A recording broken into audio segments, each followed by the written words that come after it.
नमस्कार, मैं हूं पीएस त्रिपाठी और आप देख रहे हैं हमारा विशेष कार्यक्रम सितारे हमारे। आप सभी दर्शकों का इस कार्यक्रम में स्वागत है। आज हम बात करेंगे आज के पंचांग की, व्रत त्योहार की और साथ ही हम आपको आपका राशिफल भी बताएंगे। इसके अलावा हम बात करेंगे गोपाष्टमी की। कहते हैं कि गोभी इंद्रिय पिबती ब्रह्म रसई ही, उन गोपिकाओं का जिन्होंने ब्रह्मरस का इंद्रियों से पान किया, उन गोपिकाओं की चर्चा करेंगे, उन गायों की चर्चा करेंगे जिनकी कृष्ण ने रक्षा की और उस गोपाष्टमी में हमें क्या करना चाहिए इस पर विस्तार से चर्चा करेंगे। इसके अलावा आपके फ़ोन कॉल्स होंगे, आप सीधे फ़ोन करके अपने प्रश्न पूछ सकते हैं। हमारा फ़ोन नंबर है 07714008777। अब से आधे घंटे तक लगातार ये फ़ोन लाइन खुली रहेगी और हमें आपके फ़ोन का इंतज़ार रहेगा। तो चलिए कार्यक्रम की शुरुआत करते हैं और जानते हैं आज का पंचांग। आज शुभ संवत 2077 शक 1942 सूर्य दक्षिणायन का।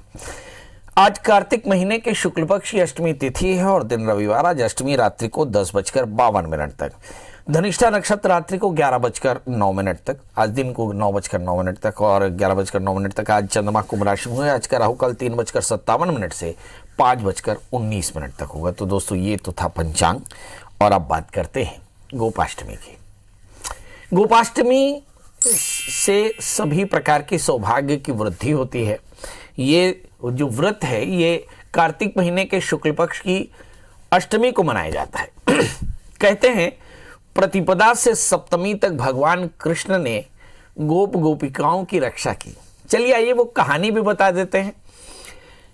भगवान कृष्ण ने एक बार यशोदा से पूछा कि माँ ये सारा जो पकवान है किसके लिए बनाया जा रहा है। तो माँ ने बताया कि जो इंद्र हमारे गोधन की रक्षा करते हैं, हमारे खेतों में बारिश कराते हैं, हम उस इंद्र की पूजा कर रहे हैं।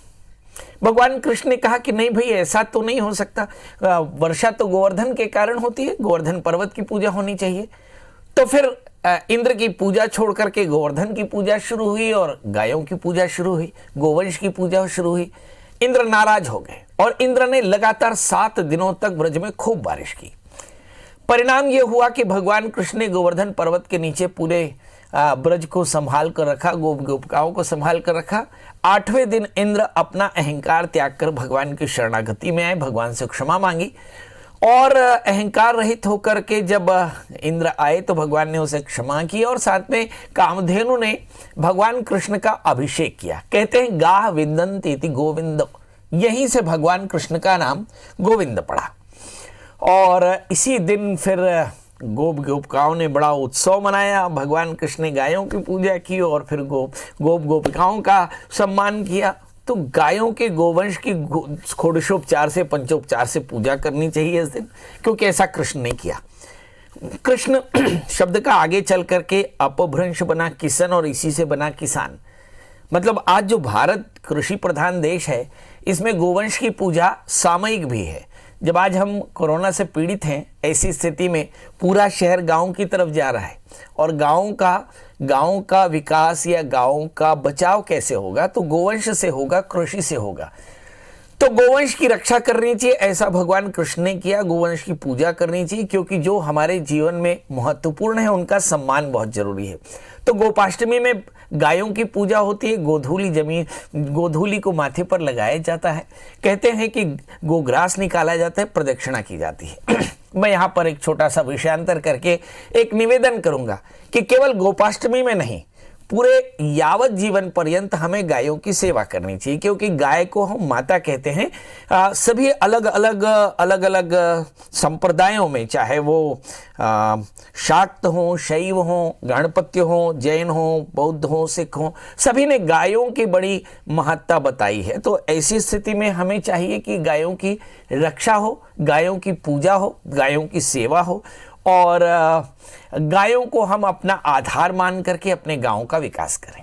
तो गोपाष्टमी का व्रत करें, गायों की सेवा करें। ग्वाल बाल जो गायों की सेवा करते हैं, हम उनका भी सम्मान करें तो सारे कष्टों की निवृत्ति होती है।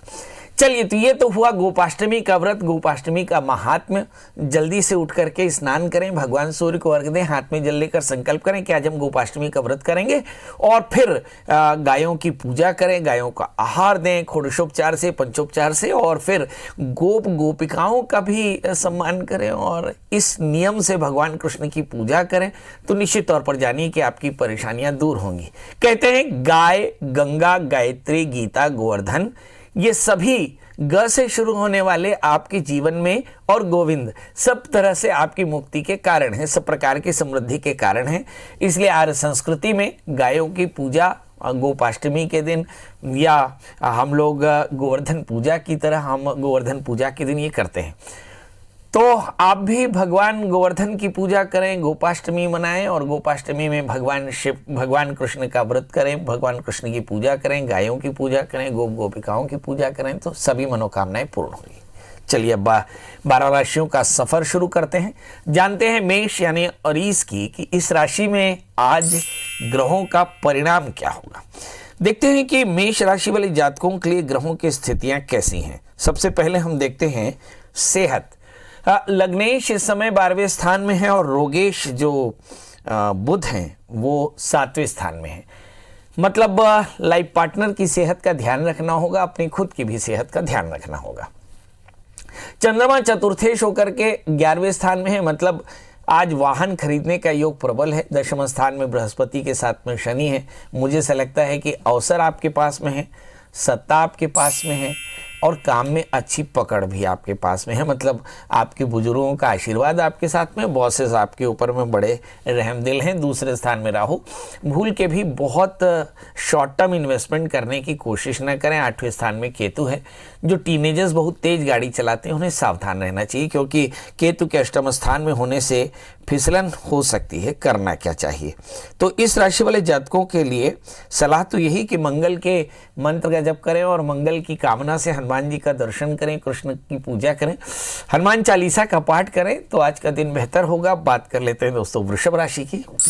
इस राशि में और दिन की तरह आज फिर से वही कहेंगे कि लग्न में राहु है तो वाणी का संयम रखना होगा। 11वें स्थान में मंगल है, आतुरता पर नियंत्रण करना होगा। भाग्य स्थान में गुरु और शनि है, ढेर सारे अवसर हैं। आपकी आध्यात्मिकता, आपका आदर, आपका विनम्रता आपके काम आने वाली है। 7वें स्थान में सूर्य केतु हैं। अच्छे दोस्त मिलेंगे। 6ठे स्थान के बुध शुक्र बैठे हैं। पेट की तकलीफ हो सकती है।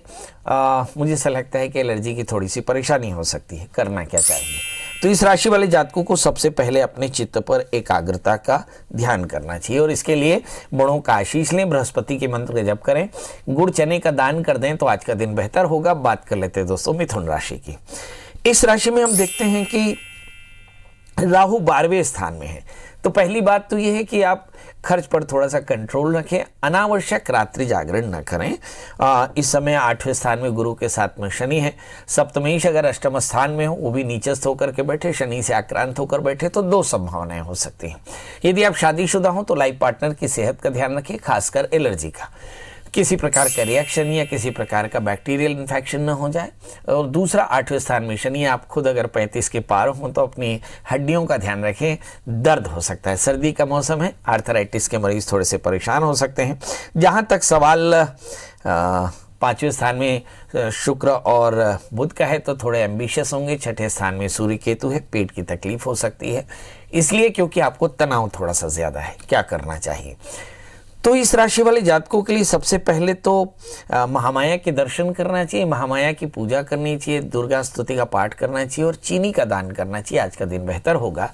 अब बात कर लेते हैं दोस्तों कर्क यानी कैंसर की। इस राशि के स्वामी चंद्रमा 8वें स्थान में बैठे हैं, जिसका मतलब होता है कि मन थोड़ा सा परेशान होगा। चंद्रमा मन सो जाता है। अगर चंद्रमा 6ठे 8वें 12वें बैठ जाए तो चित्त अनेकाग्र हो सकता है, अनेक चित्त विभ्रांत है। जब चित्त भ्रांत हो तो निश्चित तौर पर जानिए कि आपका शरीर भी थोड़ी परेशान हो सकता है, नींद की परेशानी हो सकती है। इस राशि वाले जातकों के लिए हम देखते हैं कि 7वें स्थान में गुरु शनि है, मतलब दोस्त अच्छे हैं इस समय। इस समय बुध और शुक्र चूंकि चतुर्थ स्थान में है, तो मतलब भूमि वाहन मकान के योग बनेंगे। 11वें स्थान में राहु, लाभ की स्थिति है।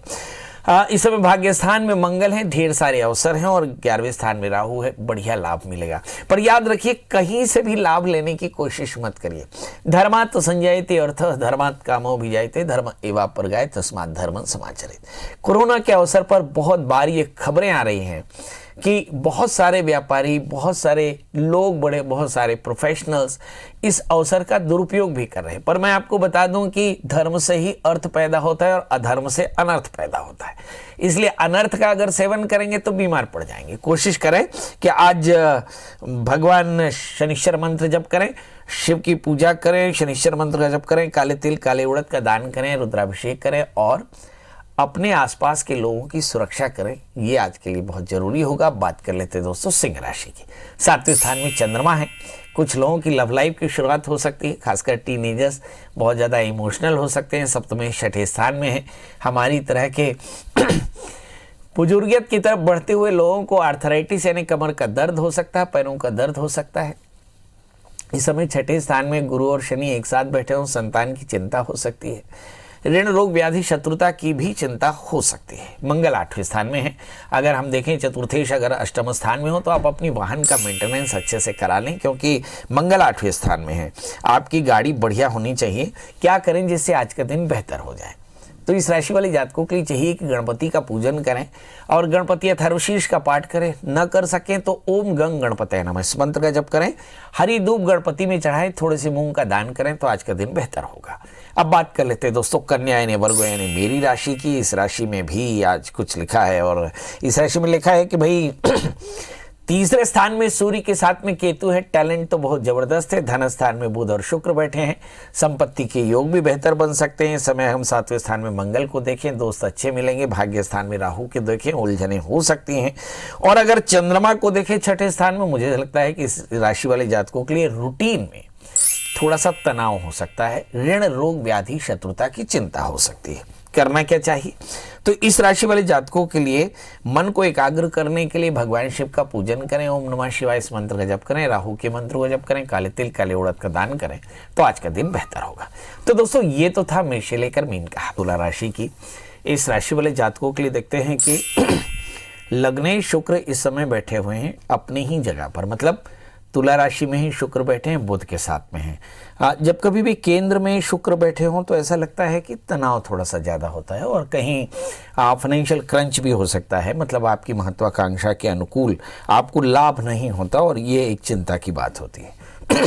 तो मतलब तनाव हो सकता है, तनाव से अपने आप को बचाकर चलना होगा। दूसरी बात, इस राशि वाले जातकों के लिए हम देखते हैं कि बुध लग्न में बैठे हैं तो कुछ बड़े परिवर्तन आपके हो सकते हैं। भाग्येश लग्न में बैठे हैं, मतलब कुछ बड़े अवसर भी आपको मिल सकते हैं। धन स्थान में सूर्य केतु बैठे हैं, संपत्ति की योग है, मगर 8वें स्थान में राहु। आकस्मिक हानि की संभावनाएं बन सकती है, सावधान रहें, किसी प्रकार का लिटिगेशन भी हो सकता है। चौथे स्थान में गुरु शनि है, भूमि वाहन मकान के योग दिखाई पड़ते हैं। माँ के स्वास्थ्य का ध्यान रखना होगा, पेट की तकलीफ हो सकती है, बाहर का पानी बड़ी सावधानी से पिएं। 6ठे स्थान में मंगल है, ऊर्जा का स्तर बहुत अच्छा है। क्या करना चाहिए? इस राशि वाले जातकों के लिए सलाह ये है कि आज केतु के मंत्र का जप करें, गोपाष्टमी है तो गाय की पूजा करें, गाय को आहार दें और फिर दिन की शुरुआत करें तो दिन होगा बेहतर। बात कर लेते हैं दोस्तों वृश्चिक यानी स्कॉर्पियो की, मगर इससे पहले हम बता दें कि हमारे साथ फेसबुक लाइव में रागिनी दीक्षित और इसके अलावा रागिनी दीक्षित ने कुछ संतान को लेकर के कुछ प्रश्न किया है। शादी के बाद संतान नहीं है। लीला राम, संजय शर्मा, शुभम श्याम चंसोरिया, इन सब का स्वागत है। प्रश्नों का आदर भी है। इस कार्यक्रम के बाद आपके प्रश्नों को जवाब देने की कोशिश करेंगे। बात कर लेते हैं तो वृश्चिक यानी स्कॉर्पियो की। इस राशि वाले जातकों के लिए देखते हैं कि इस समय ग्रहों की स्थितियां क्या कहती है। लग्न में सूर्य केतु है। जब कभी भी लग्न में सूर्य केतु हो तो क्या करना चाहिए? टैलेंट आपके पास में है क्योंकि केतु है। Ketu makes man develop the effort, बहुत मेहनत करनी पड़ेगी। 7वें स्थान में राहु, चीटिंग हो सकती है, थोड़ी सावधानी रखें। 12वें स्थान में शुक्र बैठे हैं, नींद की परेशानी हो सकती है। एकादशेश बुध 12वें स्थान में है, रूटीन में थोड़े से परेशान रहेंगे। रूटीन थोड़ा सा बड़ा हेक्टिक रहने वाला है इस समय। अगर हम 4थे स्थान में चंद्रमा को देखें, चतुर्थे कलह गमा, कहते हैं कि चतुर्थ स्थान में चंद्रमा हो तो कलह की संभावनाएं बन सकती हैं। और अगर हम मंगल को देखें, मंगल पंचम स्थान में, तो मुझे ऐसा लगता है इस राशि वाले जातकों को संतान को लेकर थोड़ी चिंता हो सकती है, होनी भी चाहिए, करना करना क्या चाहिए। इस राशि वाले जातकों को जल्दी से उठकर स्नान करें, भगवान सूर्य को अर्घ्य दें, आदित्य हृदय स्तोत्र का पाठ करें, थोड़े से पंजीरी का दान करें तो आज का दिन बेहतर होगा। बात कर लेते हैं दोस्तों धनु यानी सेजिटेरियंस की। इस राशि वाले जातकों के लिए देखते हैं कि लग्न में लग्नेश बृहस्पति धन स्थान में शनि के साथ में बैठे हैं, लाभ की स्थिति। तीसरे स्थान में चंद्रमा, मन अशांत हो सकता है। चंद्रमा जब कभी भी तीसरे स्थान में हो तो मन चंचल हो सकता है। इस राशि वाले जातकों को मन की एकाग्रता का बहुत ध्यान रखना चाहिए। इसमें अगर हम तीसरे स्थान में मंगल को देखें, मुझे ऐसा लगता है कि चौथे स्थान के मंगल को देखें तो सामाजिक प्रतिष्ठा बढ़िया रहेगी। अगर छठे स्थान में राहु देखें तो आकस्मिक हानि की संभावना है और शत्रु पीड़ा से थोड़े से पीड़ित हो सकते हैं। इस राशि वाले जातकों 12वें स्थान में सूर्य केतु, वाहन चलाते समय थोड़े सावधान। 11वें स्थान में बुध शुक्र। रूटीन में तनाव पैसे का बना रहेगा, मगर रूटीन में अवसर आपको बहुत सारे मिलने वाले हैं। क्या करना चाहिए? तो इस राशि वाले जातकों के लिए भगवान शिव की शरणागति, कृष्ण का पूजन, गाय की सेवा और साथ में श्री सूक्त का पाठ, खीर का दान करना चाहिए तो आज का दिन बेहतर होगा। अब बात कर लेते हैं दोस्तों मकर यानी कैप्रिकॉर्न्स की। मगर उससे पहले बता दें कि हमारे साथ फेसबुक लाइव के दर्शक जो जुड़ चुके हैं वो हमारे इस कार्यक्रम को अगर कहीं अपनी वॉल पर शेयर कर दें तो बहुत सारे लोग इस कार्यक्रम को देख सकते हैं। चलिए बात कर लेते हैं मकर यानी कैप्रिकॉर्न्स की, जिसके स्वामी शनि और शनि बैठे इस समय अपनी ही स्थान में।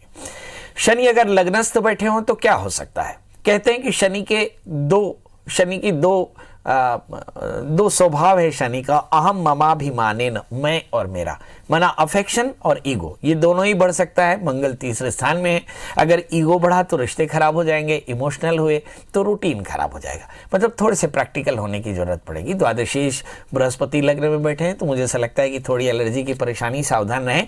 जब तक दवाई नहीं तब तक ढिलाई नहीं। कोशिश करें कि आप अपने सोशल डिस्टेंसिंग का ध्यान करें, क्योंकि नीच के बृहस्पति हैं। पिछली बार नीच के बृहस्पति 24 मार्च से आए थे तो कोरोना बढ़ा था, और अभी जब बृहस्पति वापस से मकर राशि में आए तो कोरोना के बढ़ने की संभावनाएं थोड़ी ज्यादा है, इसलिए सावधान रहें। बहुत जल्दी वैक्सीन आ जाएगा, मगर जब तक वैक्सीन नहीं तब तक ढिलाई नहीं, इस बात का ध्यान रखें। खासकर मकर राशि वाले जातकों के लिए इस बात की संभावनाएं थोड़ी ज्यादा हैं कि एलर्जी हो सकती है, रिएक्शन हो सकते हैं, इन्फेक्शन हो सकते हैं, किसी भी तरह के इन्फेक्शन हो सकते हैं। अगर हो तो आप अपने डॉक्टर की सलाह लें। अब बात कर लेते हैं तीसरे स्थान में मंगल, जबरदस्त ऊर्जा है, ऊर्जा का सही तरह से इस्तेमाल करें। टीनेजर्स को इस बात का विशेष ध्यान रखना होगा। जहां तक सवाल चंद्रमा का है, चंद्रमा धन स्थान में बैठे हैं, मुझे ऐसा लगता है कि लाइफ पार्टनर के साथ खड़ाष्टक बनता है, मतलब विवाद हो सकता है, थोड़ा बच के रहें। अगर पार्टनरशिप बिजनेस में तो थोड़ी सावधानी रखने की जरूरत पड़ेगी।